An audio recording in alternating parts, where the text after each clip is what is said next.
when they come to the school. And you got to talk to them. Their little kid is never the fault for the problem. It's always the teacher or somebody else or some other kid in the classroom.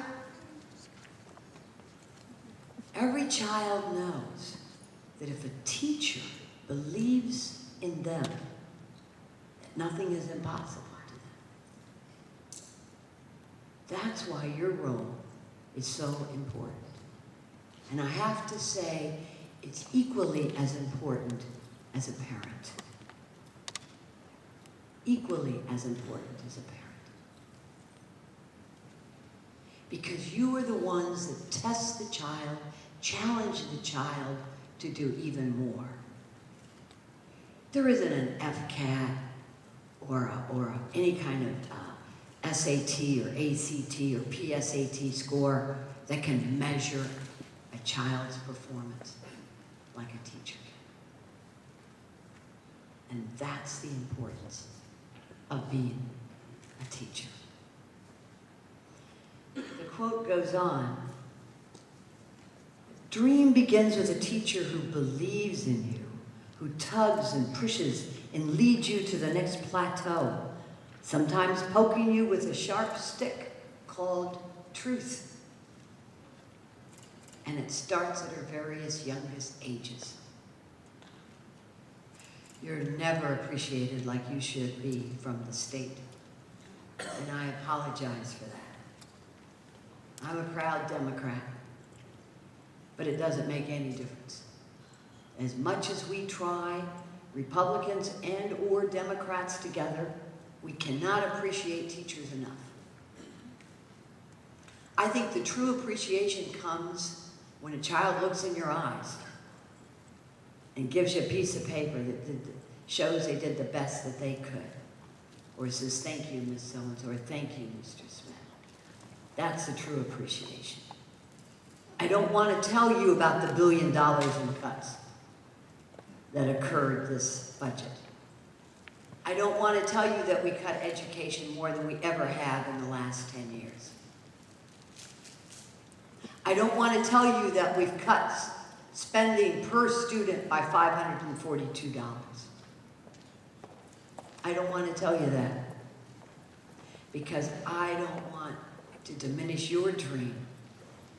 Did anybody here become a teacher for the money? Let me tell you right now, maybe you should look at another profession. Nobody does. We need to give you more. We need to give you more money. We need to give you better books. We need to give you better supplies. We need to give you, more than anything, we need to give you the respect that you deserve. More than any other profession. Do you know an interesting thing? People say, well, we need more jobs in Florida. We need to get businesses here. We're bringing them in from China. He's calling folks from Japan, our governor, calling them from all over the world and the 50 states to bring them here to Florida. And the first question they ask is, how is the education? How are the schools? What type of schools are we going to have if we move our company to your state? He's beginning to hear that, our governor, more and more. And I promise you that we will not increase the job situation, the employment situation, high-tech companies in this state unless first we take care of education, and we have to take care of the teachers first.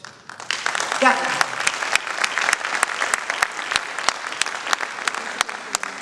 It is more important than roads. It's more important than high-speed rail. It's even more important than the turtles, ladies and gentlemen.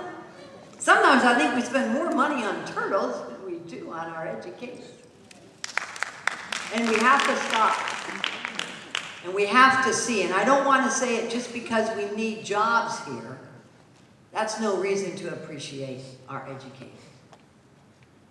We need to appreciate our educators because they are the pathway to our future. Our educators are the pathway to the future of Florida. As we take care of our teachers, that will be the success or the failure of this state. And you know, I think that we take advantage of them Because you're so darn good. You're so good. You gotta stop being so good. And you gotta rise up. You know, it was interesting in Tallahassee this last session. It was a tough session. It was a tough session. We had, and I have never seen so many people come and get upset at legislators, but especially the governor. And we had people camped outside his office wanting to see him.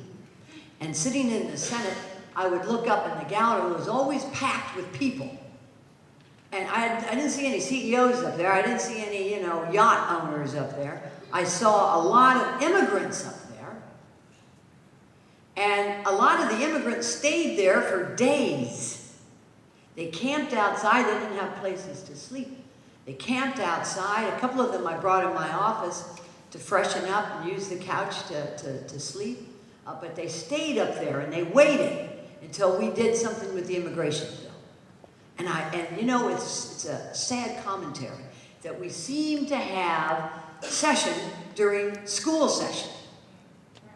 But I bet if we got every teacher up to Tallahassee to say, you know what, legislators, representatives, and senators, we don't care if you're a Democrat, we don't care if you're a Republican, you better listen to us because we hold the future of this state in our hands and you better take care of us. You better recognize us, you better appreciate us, and you better darn well focus on the future of this state by looking first at the teachers because that's the only way we're going to succeed as a state. And you know, in January again, classes are in session. Maybe we could arrange it to have a couple of free days and come on up, Tallahassee. You don't have to say anything, just stand and look at them. You know that look that a teacher gives you and you just feel real uncomfortable, you know? I've had that. I wasn't the best student in school. And I have to thank my teachers. Lori mentioned that my mom was a war bride. My mom came here, she had a third grade education from Italy. And she didn't speak English, but she was an American. I was born in a period of time before she got her citizenship. And I remember in Detroit, after the war in the 50s, it was not so easy to be Italian and to have a name like Maria in the 50s and have a mom who didn't understand that she had to sign my report cards. I usually signed my report. I got away with murder in this day. But the teachers were very, very tough on me. And thanks to them, I will never forget to appreciate teachers. So, you know, I'm gonna close with this. I want you to know something else. I raised 5 kids. Okay, I have 5 kids. They're gonna have kids, and hopefully I'll be around when my daughter ever gets married, you know. Maybe I'll have grandchildren. But a teacher, a startling statistic, every one teacher affects 3,000 students. 3,000 lives are touched by one teacher. That's overwhelming. That's overwhelming. The President of the United States, the teachers who taught President Barack Obama. Think about it. The teachers who taught Secretary of State Hillary Clinton. The teachers who taught our senators and representatives in Congress. Imagine if they had known what that child was going to be. I think they did.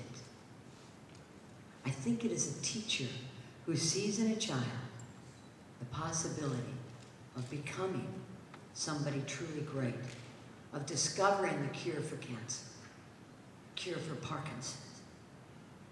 That child is in your hands. It's an awesome responsibility. I wish I could give you a gold apple. But take the appreciation that I have for you. Everybody behind me appreciates you.